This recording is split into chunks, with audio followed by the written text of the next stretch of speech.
welcome to our Midweek Moment. Pastor Nicole here. So glad you clicked on. Well, this is the third week in Advent. I can't believe it's already the third week, but it is, and that is the Joy Week. And on the Joy Week, it's just a little different than the other weeks.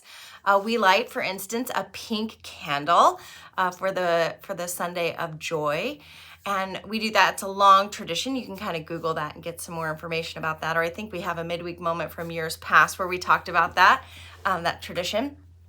We also, at Willow Hill, our tradition is to have our children's program on the third Sunday of Advent. And so if you were worshiping with us in person, you were able to experience our kids teaching us the story of Jesus's birth, which they always do such a wonderful job. And this year was really funny and great. And it was just a day filled with joy, right? So I've been thinking a lot about joy. And, when I think about joy and Christmas, I always think about joy to the world. And a couple of years ago, a parishioner gave me this wall hanging, and I know it's backwards for you, but it is Joy to the World, just the hymn page printed out on a little wall hanging. And I leave it up year round. And maybe you're thinking, well, Nicole, why do you leave that up year round? It's probably a Christmas decoration. And I think it probably was sold as a Christmas decoration. But here's the thing, Joy to the World was not written as a Christmas hymn. Did you know that? It was actually written just as a everyday hymn to sing, written by Sir Isaac Watts, who has written lots of other hymns. You might know When I Survey the Wondrous Cross, or Alas, and Did My Savior Bleed. He wrote several others, but this is probably, at least in our estimation today, his most famous hymn.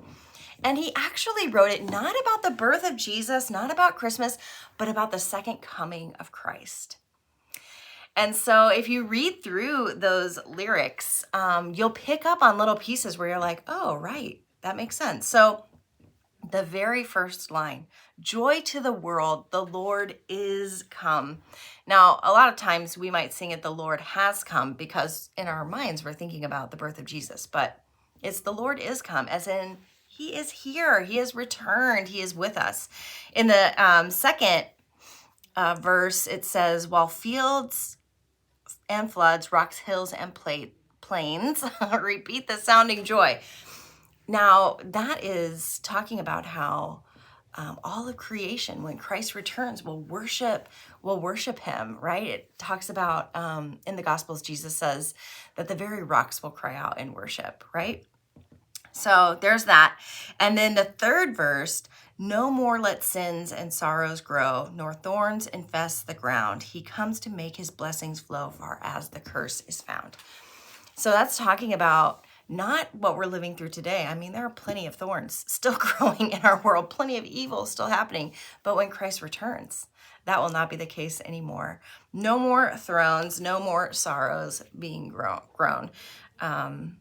And so that's just, kind of exciting to think about, right? We could use some no more sorrows, right? And then the last verse, he rules the world with truth and grace. So as we read through that and we think about the second coming of Christ that we are eagerly awaiting, it is the perfect hymn that kind of speaks to that. Now we sing it at Christmas time because we recognize that when Jesus came, it was such a joy to our world. But what a greater joy it will be when he returns again and saves us from the mess that we have made. I guess it kind of is a perfect hymn to sing during Advent because we are not only anticipating the birth of Jesus, right, but we're also anticipating the second coming of Christ. However, I think a strong case can be made that we could be singing this hymn all year long. So stay tuned. Maybe we'll start singing it throughout the year. It's such a beautiful hymn. Why just relegate it to the Christmas season or the Advent season? Anyway, just wanted to share a little bit about that with you today. I hope that you are having a week filled with joy. I hope you take some time to just reflect on the joy of God that you are experiencing in your life currently, the things that have brought joy to your heart over the past week, and to just take some time to give thanks to God for that. So enjoy the Joy Week. I am going to enjoy the Joy Week. And I hope you will go and sing joy to the world and think about awaiting the second coming of Christ. Have a wonderful rest of your week. Join us this weekend, of course, in person or online as we wrap up our Advent Sundays. It's going to be a wonderful celebration of worship. And then, of course, Christmas Eve is right around the corner, so we hope to see you for that as well.